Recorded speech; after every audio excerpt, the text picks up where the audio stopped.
So we're headed to Tree City. We're gonna get some, what are we getting? Wheatgrass shots. Danielle, this lighting is fantastic right now.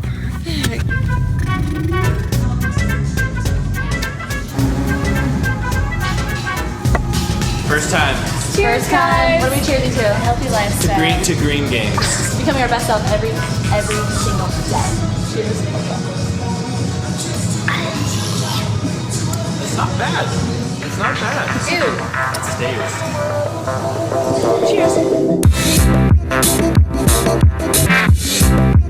I'm on my way to get my body fat tested. Our transformation guest that'll be here today. I just had some pre-workout. Good to see you there. Shouldn't this be paid content?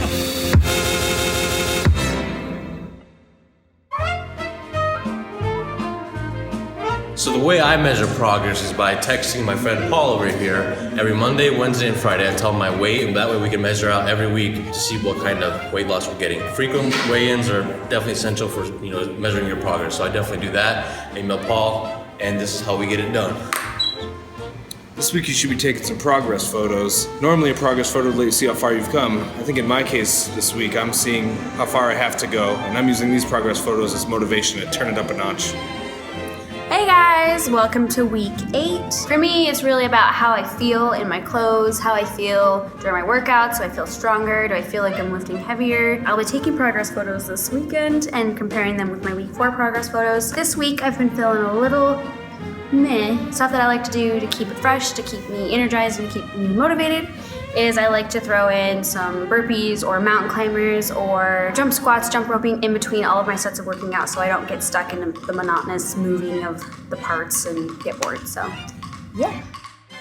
So since I'm gauging progress on the way that I feel, rather than say just the numbers on the scale or body fat percentage, it was my birthday last week, so I had a couple of reward meals, and man, a couple of cheats, and I was feeling sluggish and tired. It's a good time to, if you have had some slip-ups, to refocus and get back on the grind.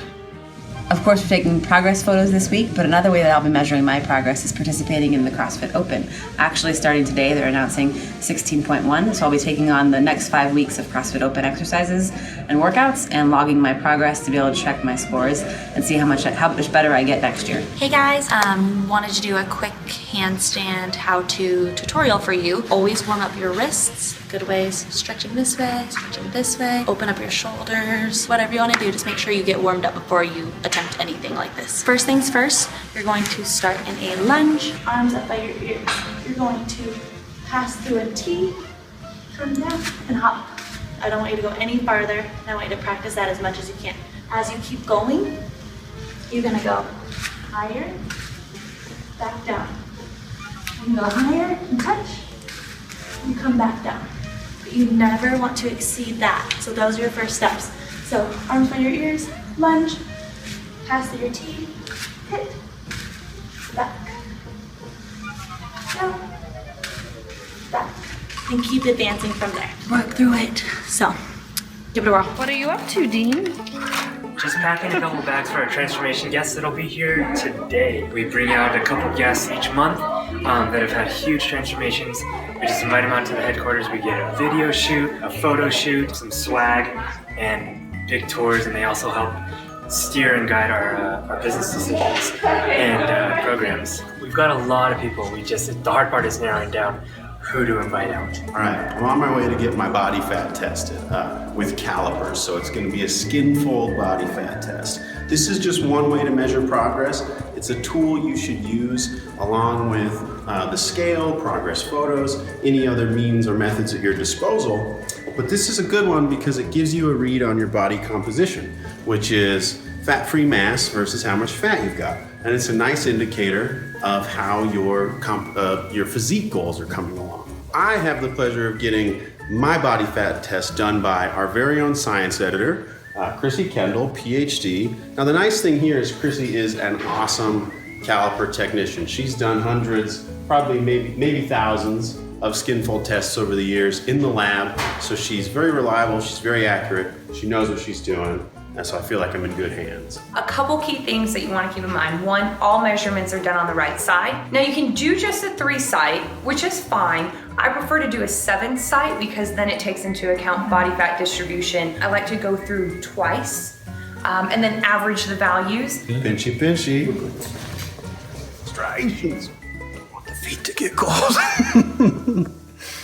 A lot of people put a ton of emphasis on a single reading. So if you go in for a skin fold test, or you do the Omron, the electrical impedance ones, or even something more complicated like the submersion or BodPod or DEXA or whatever, it's not just the single read that's important. I mean, that's kind of cool. It's a cool stat to go, my God, 10% body fat. But really for a transformation and the purpose of tracking your progress, the directional trend is more important. So even if your skin fold caliper results or your handheld, you don't feel like it's spot on, as long as you use the same person or the same tool around the same time consistently, you can see your trend, and that's the important part of the data.